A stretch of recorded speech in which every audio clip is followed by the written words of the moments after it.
Media টাকার দরকার নেই আপনার তো মিডিয়া নাকি? না না আমরা মিডিয়া জানি না ভাই। ও উনি মিডিয়া।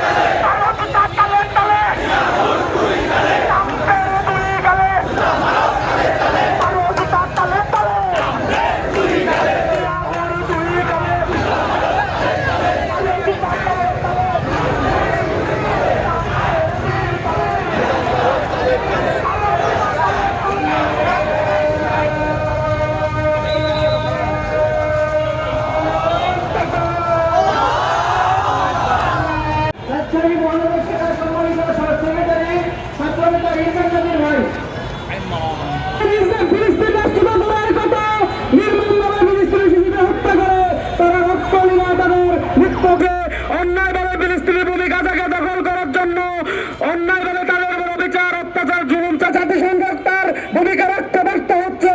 আমরা এই কেন্দ্র মার্কেট জাতিসংঘ আর চাই না, বন্ধ করতে হবে।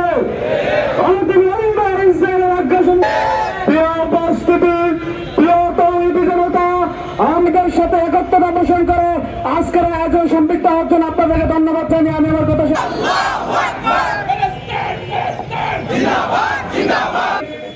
যখন গাজা উপত্যকায় সারা পৃথিবীবাসী জাতির উপর আক্রমণ করেছে, এই পর্যায়ে আক্রমণ সামনে বক্তব্য নিয়ে আসছেন শহীদ কাফেলা ফয়সাল।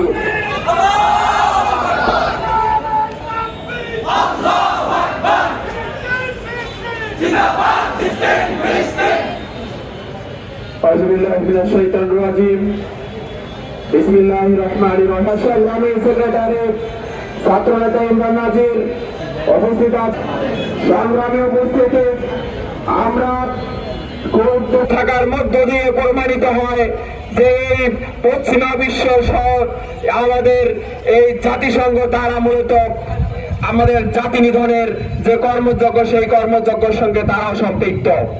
সংগ্রামী উপস্থিতি আমরা সর্বশেষ যেটি লক্ষ্য করলাম যে ত্রাণবাহী যে বহর, সেই বহরে হামলার মধ্য দিয়ে এটি প্রমাণিত হয়েছে যে এই পৃথিবীর বুধহতে ইসরায়েল নামক এই সন্ত্রাসী গোষ্ঠীর এই সন্ত্রাসী রাষ্ট্রটি থাকার আর কোনো অধিকার নাই।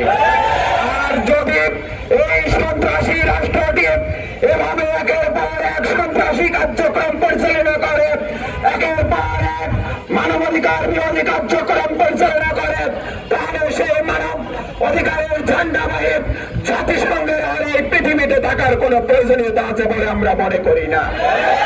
এই জন্য আমরা অনুরোধ করব জাতিসংঘকে এবং বিশ্বের যে সংস্থাগুলো আছে আপনারা দ্রুত ইসরায়েলের যে লাগাম টেনে ধরুন, অন্যতম পৃথিবীর সমগ্র মুসলিম বিশ্ব একতাবদ্ধ হয়ে যেদিন দাঁড়াবে সেদিন আপনাদের আর কোন অস্তিত্ব থাকবে না।